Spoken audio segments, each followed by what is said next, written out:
Hello! Welcome to my channel SA Ram. మనం ఈ పొద్దు మాట్లాడుకోబోతున్నాం T20 ICC T20 women's world cup. ఈ పొద్దు మ్యాచ్ పాకిస్తాన్ అలాగే తర్వాత బంగ్లాదేశ్ వీళ్ళిద్దరి మధ్యన ఈ పొద్దు మ్యాచ్ ఉంది. అలాగే మన టీం ఎలా ఉంది, ఏమైనా చేంజెస్ జరుగుతాయా, బంగ్లాదేశ్ ఎన్ని మ్యాచ్లు గెలిచింది, మన వాళ్ళు ఈ మ్యాచ్ గెలుస్తారా లేదా, ఎలా ఉంటుంది అనేది మనం టీం గురించి కూడా మనం మాట్లాడుకుందాము. ఇంతకుముందు మ్యాచ్లో ఎలా ఆడారు, ఇప్పుడు ఎలా ఆడాలి అనేది కూడా, మన టీం ఎలా ఉంది ఏంటి అనేది కూడా మనం ఈ ఫుల్ వీడియోలో మనం మాట్లాడుకుందాము. టీమిండియా మన సౌత్ ఆఫ్రికా ఆడిన మ్యాచ్ అయితే ఓడిపోయింది.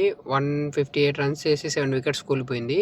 వాళ్ళ రన్స్ని అయితే చేసేసారు. క్యాప్ చాలా బాగా ఆడింది. తను 161 రన్స్ అయితే చేసి ఫస్ట్ మన పైన, అంటే వరల్డ్ కప్లో హైయెస్ట్ రన్స్, అంటే వాళ్ళ సౌత్ ఆఫ్రికా హైయెస్ట్ రన్స్ చేసి ఆ మ్యాచ్ అయితే గెలిచింది. వాళ్ళు ఇంతవరకు 160+ ఎప్పుడు చేయలేదు వరల్డ్ కప్లలో. అది చేసి గెలిచారు. అలాగే మనం ఎప్పుడు గ్రూప్లో కూడా ఆడలేదు, అలా గ్రూప్లో ఆడిన మ్యాచ్ కూడా వాళ్ళైతే గెలిచారు. ఆ మ్యాచ్ ఓకే, పర్లేదు. ఒక మ్యాచ్ ఓడిపోయినా ఏం కాదు. తర్వాత మనకి ఇప్పుడు బంగ్లాదేశ్ ఉంది, తర్వాత నెక్స్ట్ ఆస్ట్రేలియా అవుతుంది. ఈ 2 మ్యాచ్లు అయితే ఇంపార్టెంట్. అలాగే ఇప్పుడు బంగ్లాదేశ్ మ్యాచ్ మాట్లాడుకుంటే మనకు తెలిసి అంత కష్టమైతే ఏం అనిపించలేదు నాకు. ఈజీగానే అయితే బంగ్లాదేశ్తో గెలుస్తుంది అనిపిస్తుంది. తర్వాత ఆస్ట్రేలియాతో ఆడే 28 మ్యాచ్ ఏమైనా కొంచెం టఫ్గా ఉండొచ్చేమో, కానీ ఈ మ్యాచ్ అయితే టీమిండియా ఉమెన్స్ 1 సైడ్గా గెలుస్తారు అనుకుంటున్నాను. అలాగే ఏంటంటే స్మృతి మందన పోయిన మ్యాచ్ అంత సరిగ్గా ఆడలేదు. తను జస్ట్ 17 రన్స్ మాత్రమే చేసింది. ఈ మ్యాచ్ తన దగ్గర నుంచి ఒక మంచి బిగ్ నాక్ అయితే ఎక్స్పెక్ట్ చేస్తుంటారు. తను ఫామ్లో ఉండడం చాలా ఇంపార్టెంట్. ఎందుకంటే తర్వాత మనము జస్ట్ ఆస్ట్రేలియాతో ఆడాలి, దాని తర్వాత ఒక సెమీస్కి వెళ్తే మళ్ళీ సౌత్ ఆఫ్రికాతో, వెస్టిండీస్, ఇంగ్లాండ్, తర్వాత ఆస్ట్రేలియా ఇలా పెద్ద టీమ్స్ ఆడాలి. కాబట్టి తన ఫామ్ అనేది చాలా ఇంపార్టెంట్. షెఫాలి వర్మ తనైతే మంచి ఫామ్లోనే ఉంది. ఫస్ట్ మ్యాచెస్ ఫెయిల్ అయినా కానీ తర్వాత ఆడిన మ్యాచెస్ అయితే చాలా బాగుంది. పోయిన మ్యాచ్లో కూడా 30 రన్స్ వేసింది 200+ స్ట్రైక్ రేట్తో కూడా. తర్వాత యష్ బావా తను కొంచెం చూసుకోవాలా, అంత అయితే లేదు. స్టాట్స్ అయితే బాగానే ఆడిన కాసేపు, కానీ మరి కాసేపు ఇంకా తను ఉంటే చాలా బాగుంటుంది. అలాగే తను అది కొంచెం చూసుకొని ఇంకా కాసేపు నిలబడి తను ఆడుతా అంటే కొంచెం టీంకి కూడా యూజ్ అవుతుంది. ఎందుకంటే వికెట్ పడినప్పుడు తనే వస్తుంది కాబట్టి, ఫస్ట్లో తొందరగా వికెట్ ఒకల ఓపెనర్స్ ఇద్దరిలో ఎవరు వికెట్ పడినా కానీ తనే వస్తుంది కాబట్టి తను కొంచెం చూసుకుంటే బాగుంటుంది అనిపిస్తుంది. అలాగే తర్వాత జెబీమా మొత్తం 3 మ్యాచ్లలో అయితే ఒక్క మ్యాచ్ కూడా తన దగ్గర నుంచి ఎక్స్పెక్ట్ చేసిన అయితే రన్స్ అయితే తన దగ్గర నుంచి రావడం లేదు. స్ట్రైక్ రేట్ కూడా చాలా తక్కువ ఉంది, 100 కన్నా బిలో ఉంది. అలాగే తర్వాత రన్స్ కూడా తన దగ్గర నుంచి రావడం లేదు. పోయిన మ్యాచ్లో 12 రన్స్ ఎన్నో చేసింది తను, అంతే, అంతకంటే ఎక్కువ లేదు. అంతకుముందు మ్యాచ్లో 7 రన్స్, అంతకుముందు మ్యాచ్లో 1 or 2 రన్స్ వేసింది. తన దగ్గర నుంచి కూడా మిడిల్ ఆర్డర్లో కొంచెం రన్స్ అయితే ఎక్స్పెక్ట్ చేస్తారు. ఎందుకంటే మనం ముందుకెళ్ళే కొద్దీ చాలా ఇంపార్టెంట్. తనైతే ఈ మ్యాచ్లో ఏమన్నా కొంచెం ఫామ్లోకి రావాలనుకుంటున్నా. తను కూడా ఒక మంచి, మరీ బిగ్ నాక్ కాకపోయినా ఒక 30-40 రన్స్ అన్న తనైతే యాడ్ చేయాలని అనుకుంటున్నాను. అలాగే తర్వాత హర్మన్ప్రీత్ కౌర్ తనైతే ఓకే, తను ఎలా ఆడగలుగుతుందో మనకు తెలుసు. తన బిగ్ షాట్స్ ఎలా కొట్టగలుగుతుందో కూడా మనకు తెలుసు. తను మరీ అంత ఫామ్లో లేకుండా తనైతే ఫామ్లోనే ఉంది.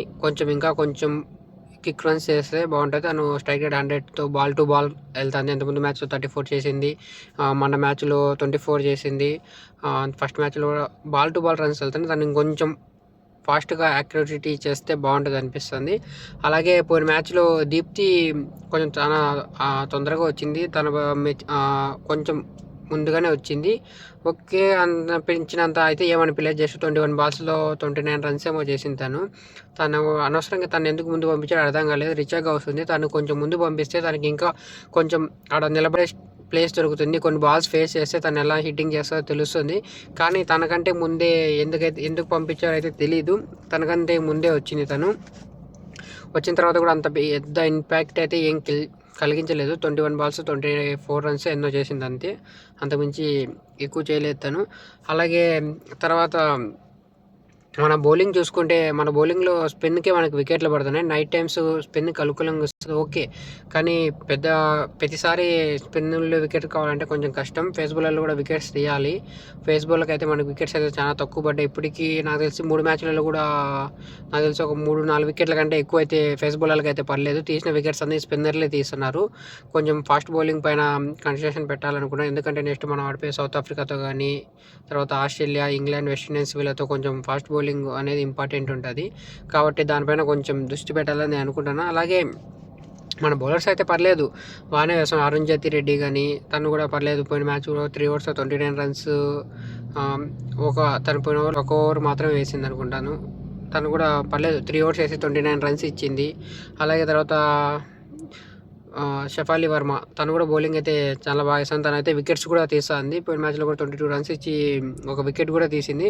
తన దగ్గర నుంచి వికెట్లు కూడా అయితే వస్తున్నాయి. తర్వాత దీప్తి తను కూడా వికెట్లు పడుతున్నాయి. బౌలింగ్ అయితే తను కూడా చాలా బాగా వేస్తుంది. పోయిన మ్యాచ్లో రాలేదు. అంతకుముందు మ్యాచ్లో ఒక మ్యాచ్లో 3 వికెట్స్, అంతకుముందు మ్యాచ్లో 5 వికెట్స్ కూడా తనకు వచ్చాయి. తనైతే బౌలింగ్ అయితే బాగానే వేస్తుంది. అలాగే తర్వాత మనం చూసుకుంటే నందిని తను కూడా జస్ట్ 2 ఓవర్స్ మాత్రమే వేసింది. పోయిన మ్యాచ్లో కూడా 70 రన్స్ ఏమో ఇచ్చింది. తను కూడా బౌలింగ్ ఓకే, కానీ ఇంకొంచెం తన దగ్గర నుంచి కూడా రావాలి. అలాగే తర్వాత షఫాలి వర్మ తను కూడా బౌలింగ్ చాలా బాగా వేస్తుంది. అరుణ్జ్యోతి రెడ్డి ఓకే, తను కూడా బౌలింగ్ బాగా వేస్తుంది. దీప్తి తర్వాత శ్రీచర్ని తను కూడా బౌలింగ్ అయితే బాగా వేస్తుంది. 4 ఓవర్స్లో పోయినసారి 24 రన్స్ ఇచ్చి 3 వికెట్స్ కూడా తీసింది. ఒక మెయిన్ ఓవర్ కూడా ఉంది. ఓకే, ఐర్లాండ్తో ఒకటి మిగతా టీములతో కొంచెం సౌత్ ఆఫ్రికాతో బౌలింగ్ అయితే పర్లేదు అనిపించారు. కానీ లాస్ట్ ఓవర్లో 19th ఓవర్లో దీప్తి గీయడమే కొంచెము అనిపించింది. ఏమైనా ఫేస్ బౌలర్లు యూజ్ చేసింటే బాగుండేమో అనిపించింది. తను గీయడం వల్ల తన ఓవర్లో రన్స్ లీక్ చేయడం వల్ల అలా మ్యాచ్ అయితే ఓడిపోయాము. ఓకే, ఏం కాదు. మన వాళ్ళు మొత్తం 3 మ్యాచ్లు ఆడితే 3 మ్యాచ్లలో 2 మ్యాచ్లు గెలిచాము. ఒక మ్యాచ్ మాత్రమే ఓడిపోయాము. ఫస్ట్ పాకిస్తాన్తో 170 రన్స్ వేసి వాళ్ళ 100 రన్స్కే కట్టడి చేసి ఆ మ్యాచ్ అయితే గెలిచాం పాకిస్తాన్తో 1 సైడ్గా. అలాగే ఇంకొక మ్యాచ్ నెదర్లాండ్స్ అన్నప్పుడు 209 రన్స్ వేసి వాళ్ళు జస్ట్ 114కే అలౌట్ చేసి ఆ మ్యాచ్ కూడా గెలిచాము. జస్ట్ పోయిన సౌత్ ఆఫ్రికా మ్యాచ్తో 158 రన్స్ వేసి అది ఓడిపోయాము. ఇప్పుడు బంగ్లాదేశ్తో కూడా అంత పెద్దగా ఇబ్బంది పడుతుంది అయితే నాకేం అనిపించలేదు. ఈజీగా అయితే గెలిచేస్తుంది. ఎందుకంటే బంగ్లాదేశ్ 3 మ్యాచ్లు ఆడితే దాంట్లో 2 మ్యాచ్లు గెలిచింది. ఒక మ్యాచ్ నెదర్లాండ్స్తో గెలిచింది. ఆ మ్యాచ్లో 137 రన్స్ వేస్తే ఆ 130 రన్స్ చేజ్ చేసానికి కూడా వాళ్ళు 19.3 బాల్స్ ఎన్ని బాల్స్ తీసుకొని అక్కడ చేజ్ చేశారు. అది కూడా చాలా టఫ్గానే, అంత ఈజీగా అయితే ఏం చేజ్ చేయలేదు. నెదర్లాండ్స్తో కూడా చాలా టఫ్ వరకు లాస్ట్ వరకు వచ్చింది. తర్వాత ఆస్ట్రేలియాతో చూస్తే 77కే 20 ఓవర్స్కి 8 వికెట్స్ కోల్పి చేసి 77 మాత్రమే చేశారు. అక్కడ ఆస్ట్రేలియా 1 సైడ్ గెలిచింది. తర్వాత పాకిస్తాన్తో జస్ట్ 123 రన్స్ మాత్రమే చేస్తే ఆ 123 రన్స్ కూడా పాకిస్తాన్ అయితే కొట్టలేకపోయింది. జస్ట్ 100కే ఆల్అవుట్ అయిపోయింది. ఆ రన్స్ అయితే డిఫెండ్ చేసుకున్నారు. మరి మన ఇండియా అంతగా ఆడదు కాబట్టి మన ఇండియా మినిమం ఈజీగా 1 సైడ్ అయితే ఇండియా అయితే ఈ మ్యాచ్ గెలుస్తుంది. దాంట్లో అయితే ఏ డౌటే కానీ మనం పెట్టుకోవాల్సిన అవసరం లేదు. తర్వాత నెక్స్ట్ ఆస్ట్రేలియాతో జరిగే మ్యాచ్ మనకు మెయిన్ ఇంకా కొంచెం ఇంపార్టెంట్గా ఉంటుంది. అలాగే ఇప్పుడైతే మన ఇండియా టాప్ 2లో ఉంది. ఫస్ట్ ఆస్ట్రేలియా ఉంది. 4 మ్యాచెస్కి 4 గెలిచి 8th ప్లేస్లో ఉంది. తర్వాత సెకండ్ ఇండియా 3 మ్యాచెస్కి 2 మ్యాచెస్ గెలిచి 4 పాయింట్స్తో సెకండ్లో ఉంది. తర్వాత థర్డ్లో కూడా సౌత్ ఆఫ్రికా ఉంది. వాళ్ళకి 2 మ్యాచ్లు మిగిలి ఉన్నాయి. 2 మ్యాచ్లు ఈజీగా గెలుస్తాయి. ఎందుకంటే ఒకటి బంగ్లాదేశ్తో ఒకటి నెదర్లాండ్స్తో ఏమో ఉంది. ఓకే, 2 ఈజీగానే గెలుస్తారు. ఈ మ్యాచ్ అయితే టీమిండియానే గెలుస్తుంది, దాంట్లో ఏ డౌట్ లేదు. అలాగే మన ఛానల్ని కొత్తగా చూస్తుంటే సబ్స్క్రైబ్ చేసుకోండి, బెల్ ఐకాన్ కొట్టి పెట్టుకోండి. మన వీడియోస్ అప్లోడ్ చేయగానే తొందరగా మీ మొబైల్స్లోకి వస్తాయి. ప్రతి చిన్న అప్డేట్ కూడా మనం అప్డేట్ తొందరగా ఇస్తుంటాం. ఓకేనా? అలాగే ఒక లైక్ చేయండి. మీరు లైక్ చేసే ప్రతి లైక్కి నాకు కూడా కొంచెం బూస్ట్ అంటే వస్తుంది, ఇంకా కొత్త వీడియోస్ చేసేదానికి. ఓకేనా? ఇంతవరకు మన వీడియోని చూస్తుంటే థ్యాంక్ యూ.